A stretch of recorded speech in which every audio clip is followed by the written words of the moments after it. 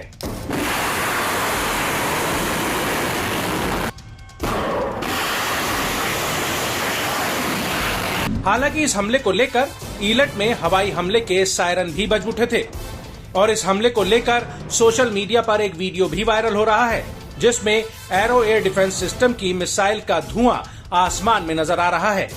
बताया जा रहा है कि ये वीडियो ईलट इलाके का है।